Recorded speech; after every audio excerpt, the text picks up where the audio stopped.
Alright, I'm going to take this little booger apart right here.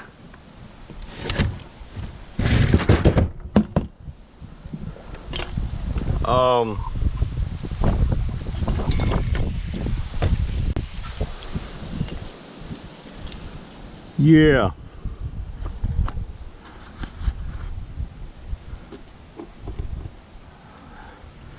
You know what, guys, I did go out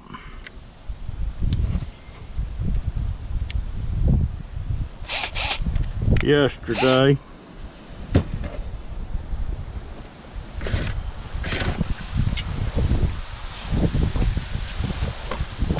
cut the wire off of that little booger. Now,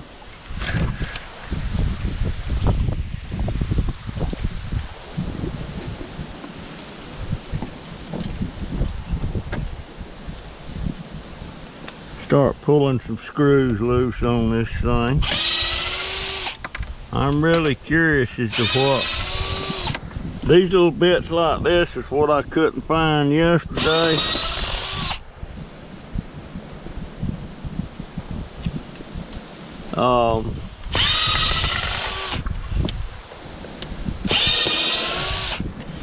I'm still missing some, but this will do for right now.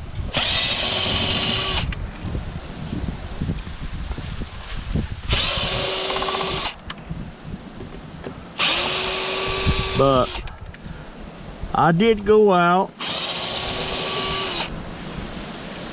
I'm gonna say again, my plan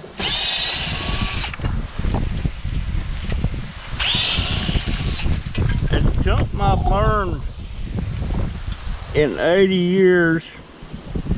I'm not 80, but I'm in my 80th year. I'm 79 plus. And don't count your chickens before the eggs hatch. I'm almost 100% certain I will be getting a stimulus amount, and that's an incredible amount for somebody like me, because as y'all remember, I only get $750 a month on my Social Security, so that $1,200,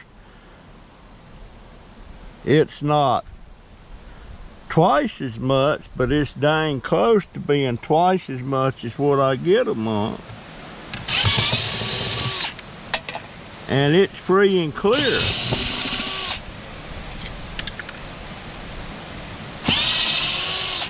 And right now I'm thinking to cut back on my scrapping, except for stuff like this.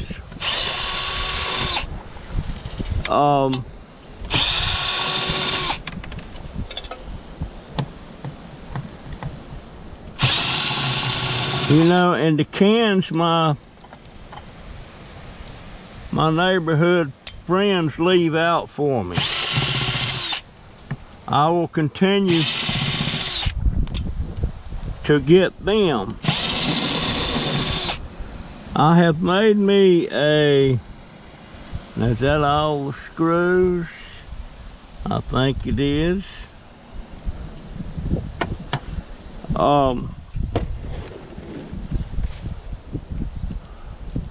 I'm thinking I'm gonna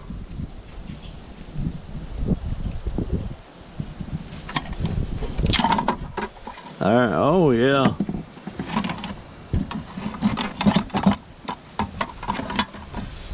Yeah, there's some goodies in here. I figured there was. Alright.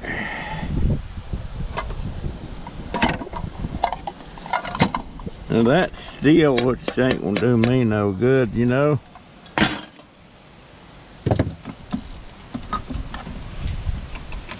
Wow, look at that heat sink. My goodness.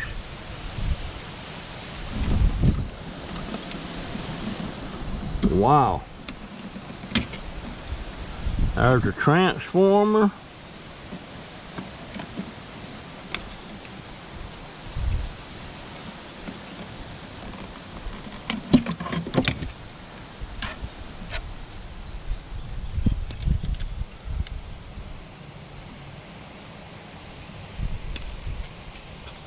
There's wire. Let's see, is there an oscillator on here? I don't think so. There's a good chip that I'll say. There's a chip on there. So, you know, this is, I could tell by the weight of that thing when I picked it up that there was going to be some goodies in there.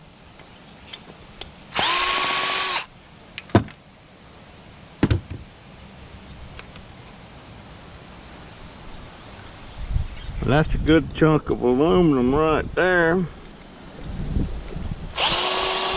Not that aluminum is such a good commodity these days. But look at that. That's almost a pound of aluminum. Boy, that's a heavy heat sink. Don't usually see them that heavy. Now on here, I will take this chip.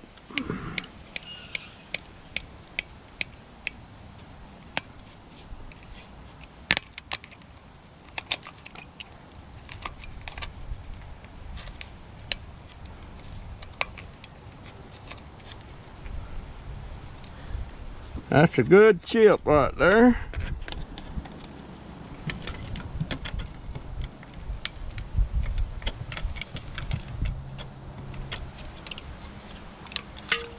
It fell down on the ground, but I'll get it. Oh shoot, there's some that's some oscillators. Almost. Oh, well look, down this one here. That's a good little.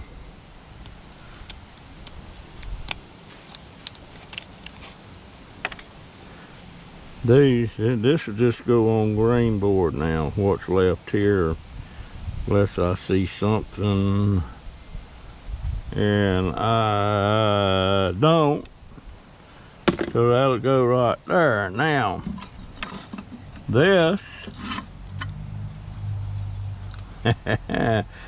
this is a good transformer. That can either go as electric motor. That's wire. And I'll bet you that's copper. So it might be worth taking apart. Now I don't, what kind of speaker is that? That was probably an expensive speaker. I don't know. That'll go there. These wires, oh, this is going in my wire bucket. I have made me a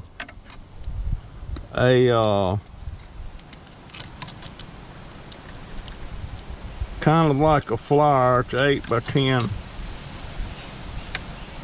sheet that'll go on green board. Now these here, good Lord,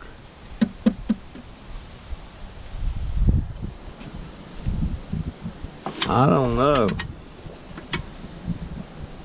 Them speakers, and I bet them's got one heck of a magnet on it.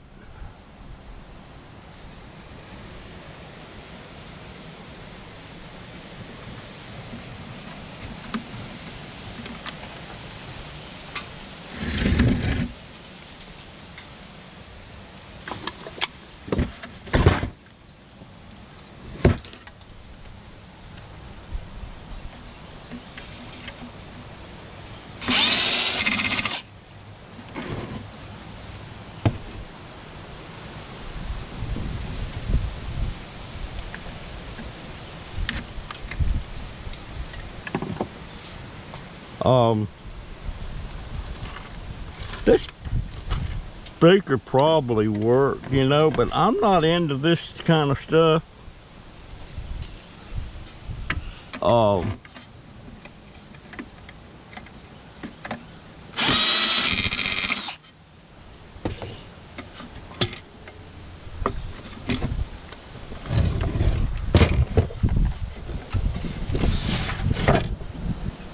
This was a Yamaha. I bet it was an expensive speaker system at one time. Wouldn't surprise me a bit.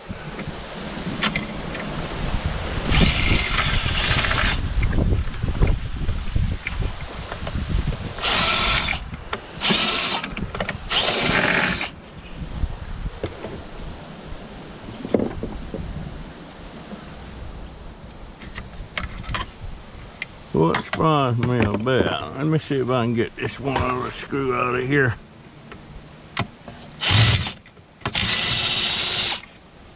Not really, so I'm gonna have to do some breakage. Okay.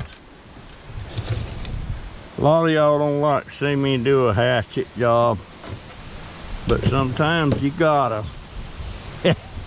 Oh, yeah. Well, let me get a sip.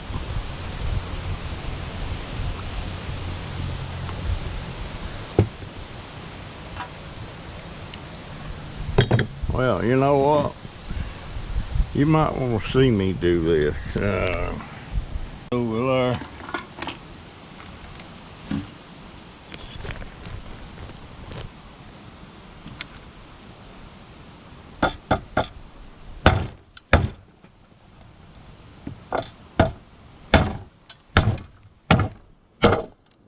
Got that one.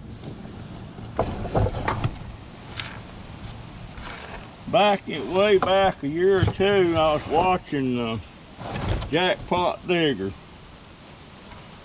and sometimes he would take a hatchet out and do stuff, and that's how I learned how to do it.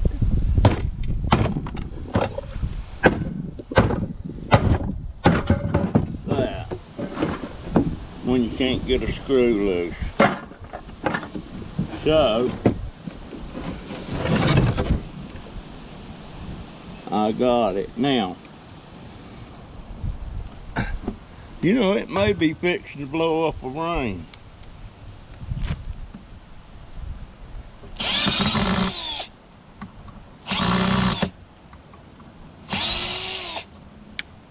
It may be fixing to blow up a rain.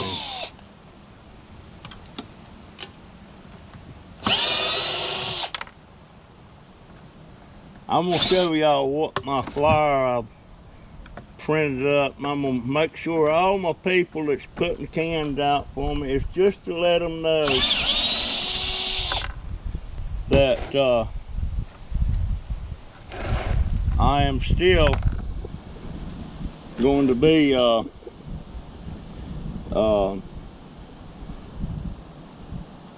still gonna let them know I'm gonna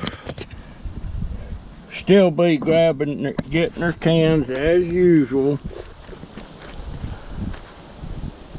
and letting them know. Well, what? Oh, okay, here it is. There, that kind. Oh my goodness. That's all. You know, that might be a, I don't know. I think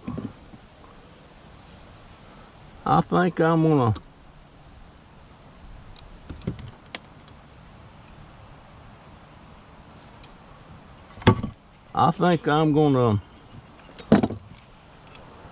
maybe try to sell this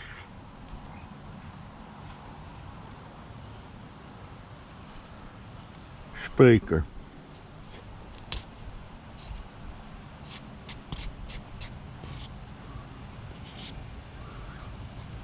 'cause it's not damaged.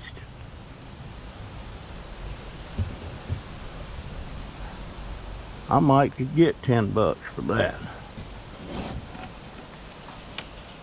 Alright, there's that. Now,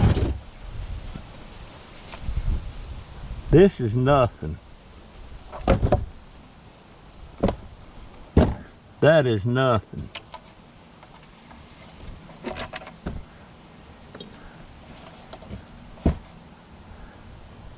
This is firewood.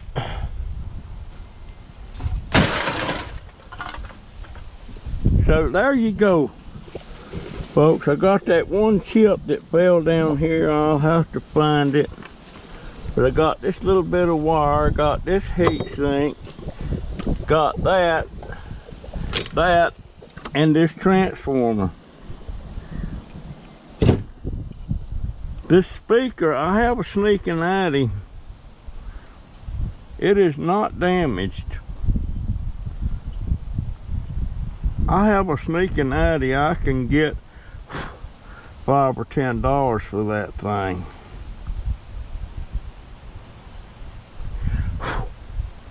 Yes, I do. So that's what's going to happen there. And I got the cord here. Oh, daggone.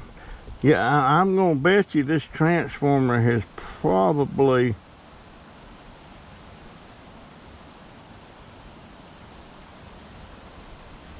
I think this thing was like, how many amps? I gotta get that off of there too. I think this thing had, it had 45, it was 45 watts. Wow. That was a good,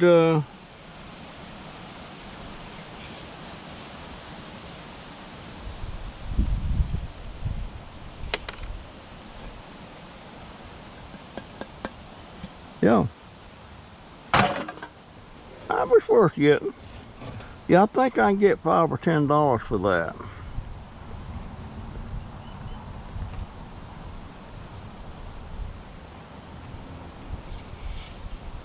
I think. Now what do I want to do?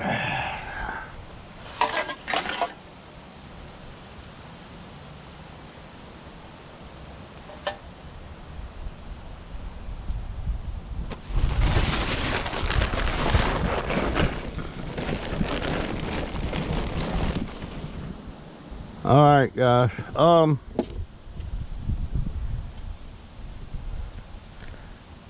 I reckon,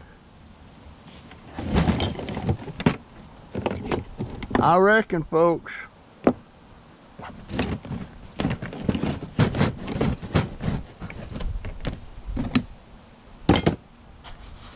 I reckon it's story time. I think. Put my hat on.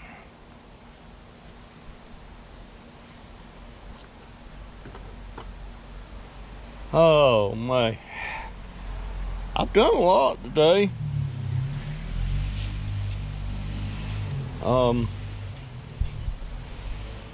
But yeah,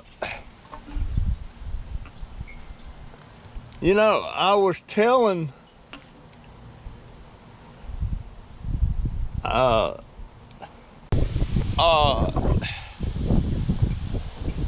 you know, I guess I talk a lot about my mom, my dad, him being an alcoholic, him committing suicide in 1978, and my mama abandoning me and my oldest brother and my oldest sister. When I was 10, my sister was 9, my oldest brother was 7. Then I had 2 other brothers, Michael and Joe, and that's the ones she took with them. They were like toddlers. So I do talk a lot, but you know, that was a big thing in my childhood.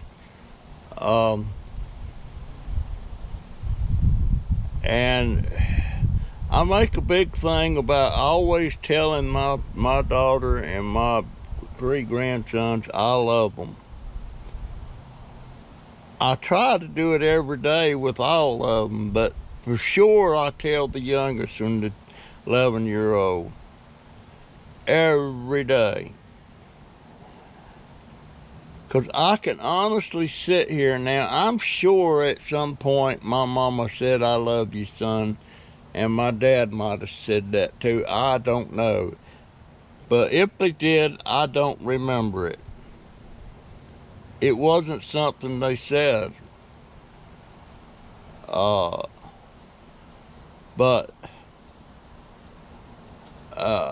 and there's only one time in my mind that I can remember my mama and my daddy being affectionate and playing with each other and stuff, you know. Only one time. I cannot remember them ever being showing affection. I can't remember them kissing or any of that stuff.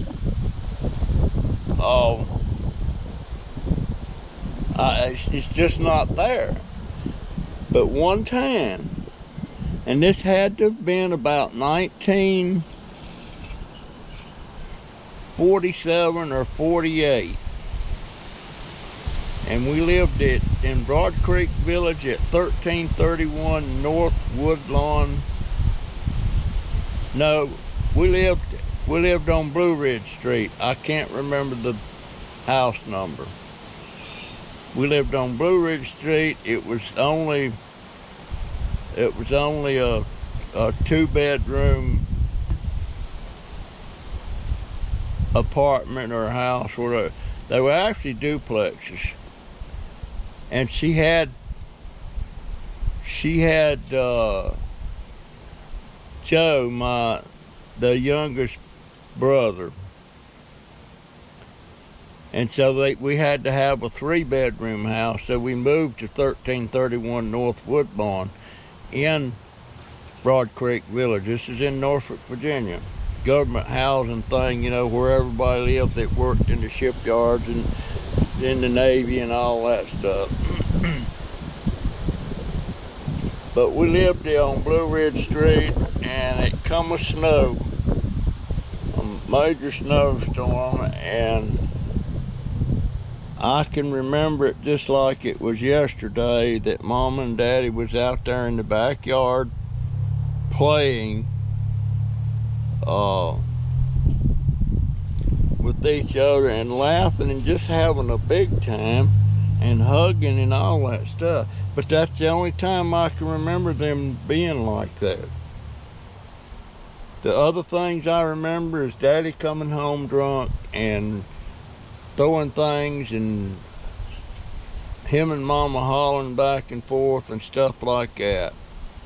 I remember that. I can remember that we all sat down at the table to eat. We didn't go off to the bedroom to eat or anything like a lot of people do now. We all had to sit at the table, and Daddy would ask the blessing. And when we all got around the table, they'd say, stick, means stick your head down. And he'd ask the blessing. I don't know if Mama ever did or not. But we all ate at the table.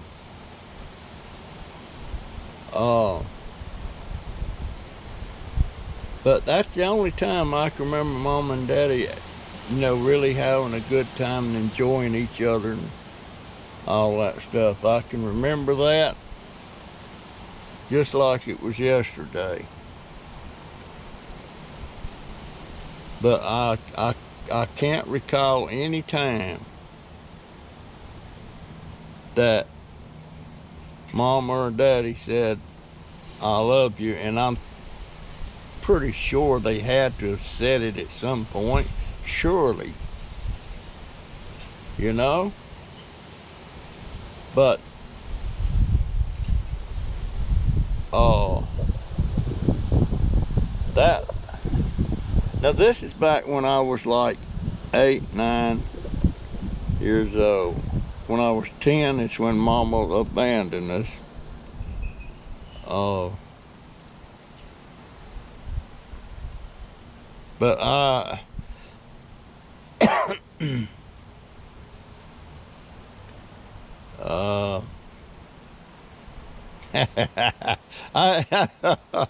it's put me to thinking about it. You know, I'm busting my head. Did she ever tell me that?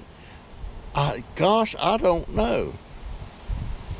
I can't remember any time. I remember in later years I call them fake phony hugs. It was just something you did when you was getting ready to leave or something. You maybe got a hug. When I say leave, like go back to where I live, you know, like out of state or something. Matter of fact, let's see, in how old was I in 1981? 41, 51, 61, 71, 80. I was 50 years old. And my mother, when I was 50 years old, and the reason I remember this is because it was the last time she ever did it. If she would get mad at me, she'd reach up there and smack me across the face with a hand or something else if she had something in her hand. And I remember when she did it then, it must have been right around my birthday.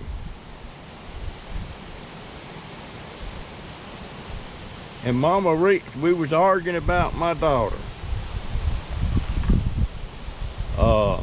She didn't like my daughter, she didn't like my wife.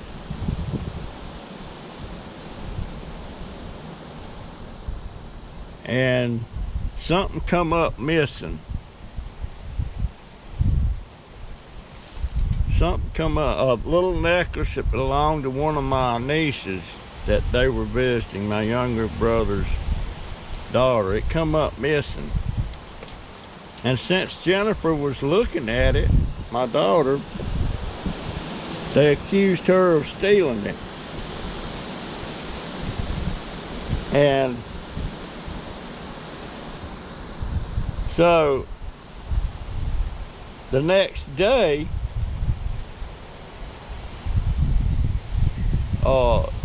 it turned up. It was down in the cushions in one of Mama's chairs.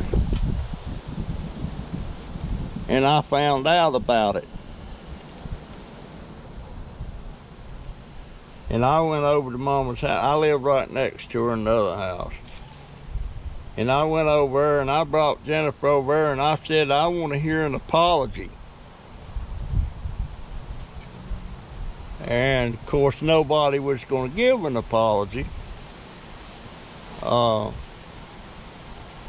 And we got in our end about it, and I told her I was really getting tired of Jennifer and my kids getting blamed every time something happened, something come up missing.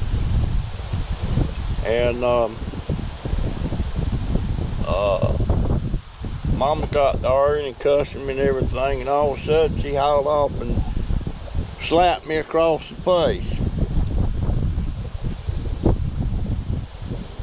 And I grabbed her arm and I said, Mama, this is the last time you ever lay a hand on me like that. And I said, if you wasn't my mama, I'd smack the shit out of you just right now. I didn't hit her. And I said, but the next time you smack me or hit me with anything, expect me to return the favor. And that was the last time she ever hit me. But it happened pretty regular, you know. It's just something I knew Mama, I knew she had a temper and all that stuff. But I suppose I suppose Mama was like that with me because she knew that I was old enough to know what she did in 1951, leaving us kids like she did and everything. Boy, that wind's really kicking up. But I think that's why she was like that with me. I don't know. I still can't comprehend to this day how, especially a mother, leaves 3 of her firstborns and takes off for 3 years, not knowing where she's at or anything and everything. But that's the last time Mama ever hit me. Because if she ever hit me again, I don't know if I would have followed through and hit her back. I know she smacked her youngest daughter, the youngest daughter she kept, because she has another one that was younger that she gave up the day it was born. But her other youngest, I know those two got into knockdown, drag out fights, and when I say knock down, I mean they was punching each other. That was my sister Donna. But anyway, I guess that's my dang story for the day. It's kind of a disgusting, it's not disgusting, it's just heartbreaking that my family was like that. Now my sister that's just a year younger than me, she remembers some of it.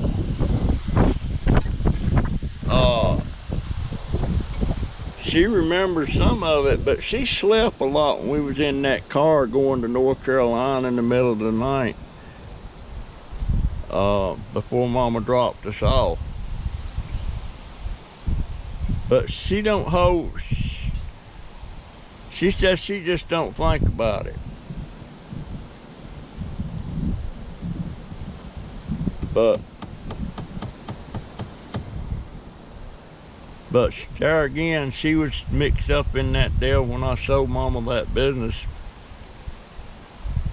at a bargain. That's another story. I sold Mama a bit, rather than sell the business, I had a buyer. I had somebody that was gonna buy it for 30 cents on the dollar, which would have been about $50,000 or $60,000 to me. All they were buying was the inventory. But Mama was big. You know what? I ain't getting into that business. That's another story. That's another story, and I will tell it. A lot of people say you shouldn't tell stuff. Why shouldn't I tell stuff like that? Why shouldn't I? It's the truth. It happened. And not that long ago. It happened in 1990. That's another story. Everybody says they like to hear the stories about my childhood and how things was. Well, that's how a lot of things was for me. I don't tell it to be vindictive. I tell it it's the truth. And I'm really heartbroken over a lot of it. But it is what it is. Okay, folks. That's going to be my video for today. I'll see you on the next one. And God bless all of you. And gosh, take care and think about Pamela. She's hitting it hard now. She's been laid off for at least 3 months. That's their only income, or was. And just say a kind word to her or something when you leave comments and stuff. And any more of you guys, if things is coming up hard for you about this virus thing, let me know about it. I want to know. There's nothing I can do, but I want to know, and I want to give you some words, kind words. I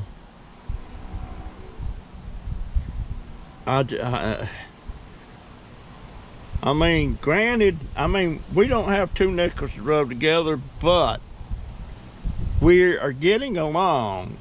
My daughter's not losing any work. My grandson's not losing any work.